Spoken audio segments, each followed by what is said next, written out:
Hello, and welcome back to another Chris McPherson Show Daily Dose as we dig back into the Australian Open, recapping day 4, looking ahead to day 5, and there's certainly been, I guess, a bit more of a return to the known and the expected. Things followed the script a little bit more on day 4, not as many upsets and shocks.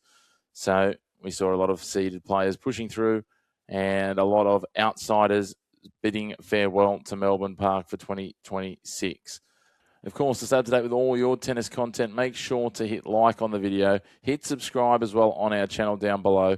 Get involved in the comments too is always wonderful. Let us know who you're seeing make a little bit of a run. If you see any dark horses emerging, what your thoughts are on the tournament so far. And of course, you can hit the bell notification down below as well, and that will give you notifications each time we drop another episode, keeping you up to date as quick as you can be when our releases come out.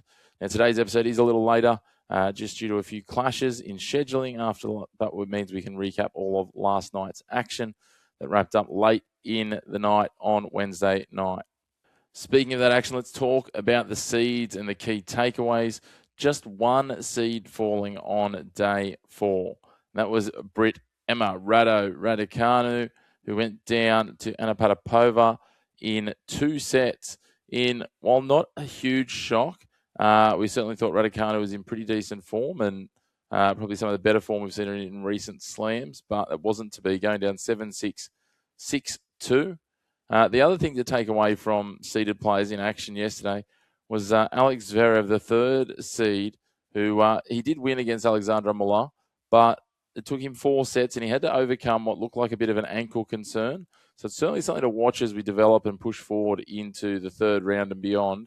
Just see how Zverev's ankle holds up and whether it was just a niggle that gave him some challenges yesterday or whether it is something indeed more serious that we need to have a bit of a watch and wait on. That is something to keep the eyes peeled to with Alexander Zverev. We move on from the seeded players and we go into Aussie Watch, recapping the Aussies in action on day 4 and 6 Aussies in action in total. And it was a tough day at the office at their home Grand Slam. Alex de Minaur, the sole survivor, defeating Hamad Medjedovic 6-7, 6-2, 6-2, 6-1. After dropping the first set in a tiebreak, de Minaur absolutely turned the screws. He put the accelerator down, the foot on the throat, whatever other analogies you want to use, and blew Medjedovic away. It was a strong performance after a bumpy start, but again, de Minaur advances through to the 3rd round. That's where we need to see him pushing into and onwards from. And again, a potential quarterfinal with Carlos Alcaraz is on the cards here. So he continues to surge towards that. Jordan Thompson put up some early fight before going down to the Portuguese player Nuno Borges. 6-7, 6-3, 6-2, 6-4. Borges took that one out. So again, Thompson bows out after the 2nd round of a slam. And then our 4 women, we obviously talked about yesterday, the record-breaking swathe of women pushing through into the 2nd round as Aussies. Well, their numbers have been absolutely decimated after day 4. Priscilla Hon was defeated by Eva Jovic, the 29th seed, the young American, 6-1, 6-2, clinical from Jovic. Isla Tomljanovic went down to Elisa Rusa, 6-4, 6-4. A little better from Tomljanovic, but again, the Belgian too strong and continues her march into the 3rd round. Hailey Baptiste disposed of Storm Hunter, 6-2, 6-1. Again, a very convincing win by the American. And Talia Gibson putting up a good fight against the seeded player in Diana Schneider. She took the first set, 6-3. She took it to her in the 2nd set as well, but went down 7-5. And then Schneider took the 3rd set, 6-3. But Talia Gibson, and all of our Aussie women, to be fair, can hold her head high. But Talia Gibson certainly showing some grit and resilience there, which will make the Aussie fans certainly keep more of a detailed eye on her as her career progresses over the coming weeks, months, and years. That now moves us on to day 5, and we've got Aussies in action. And first up on Kia Arena, starting the day's play, we have Rinky Hijikata up against the 30th seed Valentin Vachereau, the Polishman who made a name for himself, claiming a Masters 1000 title from almost nowhere late last year, surged up into the rankings into the top 30, and has made, I guess, a bit more of a name, but yet to prove himself really at a Grand Slam. So it'll be interesting to see what he can do here. In terms of what they've done so far, both getting those first round wins. Martin Dam from the USA was the victim for Vachereau in 3 sets, while Hijikata got it done against Adrian Mannarino. A really positive win, 3-3-1. And again, similar-ish sort of pathways leading up to the Australian Open. Hijikata had a much better run going through qualifiers and then getting to the second round in Brisbane.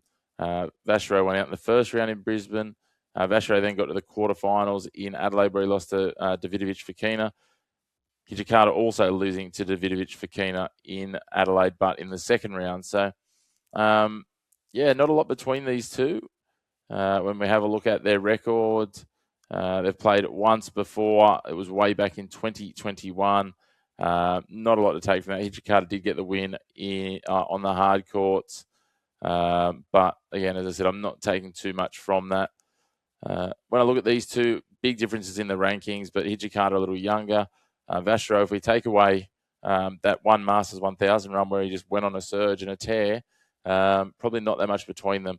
I'm going to go Hijikata to take this one in 5. I don't know whether it's my Aussie pride and Aussie passion or not, and it's a bit of a blindness to Vachereau, but I'm going to go Hijikata to get this one done in 5 sets. I think this will be a thriller to start things on Kia Arena today. Next up, we have one of the biggest discrepancies in rankings today. The 181st ranked Dane Sweeney coming up against the 7th ranked Ben Shelton, the 8th seed. Now, Sweeney has spent an inordinate amount of time on court already in comparison. His last match, nearly 4 hours. He spent 9 hours and 43 minutes out there with qualifying, while Shelton just 2.5 hours. The thing for Sweeney, though, he has 6 wins already under his belt this season. So he is, going from strength to strength. Both these guys knocked out Frenchmen in the first round. For Sweeney, it was Monfils. For Shelton, it was Humbert. Look, Shelton's going to go into this one as favourite. He, for his continuity, needs to win this in straight sets. If Sweeney can put up a bit of a fight and take a set from him, it'd be a positive result. But again, as much as I'd love to predict it, I think it would just be blind patriotism if I did that. I've got Shelton getting this one done in straight sets. Speaking of tough clashes, James Duckworth, he comes up against the number 2 seed, the former world number 1, Yannick Sinner. Now, these guys have clashed 3 times before on the tour. But again, going back to 2020 and 2021, the only time they've played on outdoor hardcourt, Duckworth did get the win in Toronto against Sinner, who was the 16th seed at the time, 6-3, 6-4. But you can't take too much from this. As much as hardcourt is Duckworth's best surface, he had to fight hard to get past lucky loser Dino Prismic. While for Sinner, it was a pretty straightforward advance. He had Hugo Gaston down 2 sets to love when Gaston retired. Look, Sinner should win this in straight sets again. It's very much like the Shelton piece. We know that Duckworth had a reasonably high ceiling. He's been in the top 50, but I just don't see Yannick Sinner dropping much here. Much of this may the crowd on Rod Laver Arena on Thursday night. I think it'll be Yannick Sinner just marching through very much to script in straight sets. We move on to the women, and we have Linda Noskova, the 13th seed, coming up against Taylor Preston. Preston currently ranked 161 in the world. This is, again, on paper, a very lopsided clash. These guys have played way back in 2020 in the Australian Open Juniors, and Noskova got it done there as well. We know that Taylor Preston had a really good run in Hobart. She got through to the semi-final, knocking off names like Buzas Moniro and Raducanu on her way. She managed to get some revenge last match around in Melbourne over Shui Zhang, who was her conqueror in Brisbane. I just don't see how she matches up with Noskova, who is one of, I think, 6 or 7 Czechs in action today in the women's draw. Absolutely phenomenal cast of Czechs getting through. They're such a danger. 2 youngsters on the rise. Noskova, look, she's a potential top 10 finisher at the end of this season, so she'll be one to watch. But I just think Noskova's going to be too strong. She'll claim this one in straight sets again. It'll be another Aussie bowing out. I think, unfortunately, that's going to be another underlying storyline today on day 5 is Aussies saying farewell. The final of our Aussies in action is Madison Inglis coming up against Laura Siegman. Madison Inglis got the job done against countrywoman Kimberly Burrell. Look, she's now got 4 wins in a row here at Melbourne Park after making her way through qualifying. For Siegman, she knocked out Ludmila Samsonova, phenomenally coming back from Love 6, 5-2 down to win Love 6, 7-5, 6-4. I think she even had a match point against her with Ludmila Samsonova, so it was quite the finish. But again, Siegman not in her best form. If Inglis can start well here, I actually think that she's a great chance of taking down Siegman and getting herself through to the 3rd round, despite the ranking differential of 120 rankings between the two of them. So I'm going to go Madison Inglis to get this one done in 3 and be one of 2 Aussies I'm predicting to get through to the 3rd round and join Alex Demon. Or hopefully that way we've got a few still to talk about in the coming days. But yeah, I've got Madison Inglis continuing her momentum at Melbourne Park and getting this one done. That moves on to matches not to miss. And we're going to start with one of the veterans of the tour. First up is Marin Cilic. He's coming up against the 21st seed, Denis Shapovalov. Obviously, both these players have been in the top 10 before. Cilic is high as number 3 in the world. He has a Grand Slam title. But again, that is a very different era, Marin Cilic, when we talk about it. These guys, again, have played 5 times in their career. Surprisingly, though, they haven't played in the last 4.5 years. The last time they played was in Stuttgart in 2021. Shapovalov does hold a 3-2 head-to-head record and has their 2 wins, the 2 wins between them on hard courts, again, going back to 2019, 2020. So I'm not sure how much we can take from that. Both had strong straight set wins in the first round. Cilic, though, 6-love against Daniel Altmaier. He got out of the blocks flying. So this is going to be an interesting one. Not a lot of form to take from either of them in the lead up, realistically. This is an interesting one. I think if Cilic can get out of the blocks hard and fast, he can potentially get this done early. But I think if it gets into an arm wrestle, the bit more youth of Shapovalov will come to the fore. So because of that, I'd love to say Cilic in 3, maybe in 4, but I'm going to go Shapovalov to take it in 4 sets.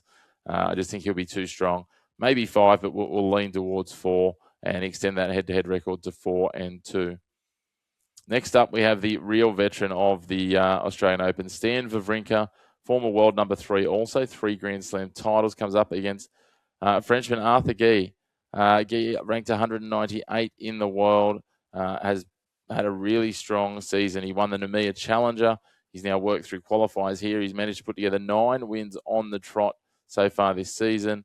Wawrinka, we saw some good tennis from him, not chalking a lot of wins at the United Cup, but really testing some top tier players in terms of Flavio Cobolli, who we saw actually go out in the first round, but up against Hubert Hurkacz, who's one of the form players as well. Another former top 10 player, getting at Path, Arthur Rinderknecht as well. So certainly interesting. He hasn't had as many wins, Wawrinka, and look, I can see a pathway where Gia gets it done here, but I'm going to lean to Wawrinka's Grand Slam experience. Certainly, Gia having get past Yuri Lehechka already in a tight one, will have some confidence. But yeah, I'm going to go Wawrinka to get this done in 4 sets. If it goes to 5 on Kia Arena this afternoon, could be an interesting one whether Gia can handle the nerves of the big occasion. But I'm going to go Wawrinka to get this done in 4. Then we head on to our final men's match, Margaret Court Arena. It'll be the last match on our Thursday night. Jean Munar, the 39th ranked Spaniard, up against Casper Ruud. Munar has been a name that's popped up a couple of times in recent years at the Aussie Open. These guys have played a lot of tennis against each other. Ruud has won the last 3, including knocking Munar out in the first round of the Australian Open in 2025. So it was a 5-setter, though, and I expect this one will be a fairly long duration as well. When we have a look back through, Munar took 5 sets to get going in the first round against Czech Dalibor Svechina, while for Ruud it was straight sets, a nice easy one against Bellucci. I've got Ruud getting this one done in 5, despite the fact he's got that 6-1 record. I think Munar can just make him work for it today. or tonight as it will be. But yeah, I think Rude should go through. Former world number 2. He needs to push his way back into that top 10, and a good run here at the Oz Open is going to be key to that. Moving on to the women's, and we've got some really mouth-watering clashes. Marie Buzkova taking on Iga Swiatek. Now, Swiatek's got a 2-0 head-to-head record here. Both have got winning records on the season. The last time they played was in Wuhan last year in October on the hard courts, and Swiatek got it done 1-1. So, obviously, we know the back end of last year, Iga Swiatek was in some really strong form. When we have a look at their lead-ins for Buzkova, she got to the second round in Brisbane. She got to the second round in Adelaide before losing to Mira Andreeva. Interesting, in Brisbane, she was knocked out by Paula Badosa. Then she knocked Paula Badosa over in the first round in Adelaide. She got through in straight sets, as did Swiatek in the first round. And Swiatek was a big part of that Polish run at the United Cup, despite losing to Coco Gauff and Belinda Bencic in the semi and final, respectively. So, interesting shape up for this one. Swiatek will go in as very warm favourite. I think Buzkova can challenge her, though. And I'm going to actually go Swiatek to get this one done in 3. I think she'll take the first. Buzkova will fight back, and then Swiatek will get it home. We know hard court's not her most favoured surface, but again, Swiatek will be probably too strong there. Next up, it's Amanda Anisimova up against another one of the Czechs, Katerina Siniakova. This one will be in the afternoon session on Margaret Court Arena. Now, both these guys had really straightforward wins to start the tournament. For Anisimova, she beat Simona Walter from Switzerland 3-2. For Siniakova on the other side, she beat Panna Udvardi from Hungary 1-2. Look, at her best, Siniakova, we know, can absolutely be a dominant force. She's been inside that sort of top 30.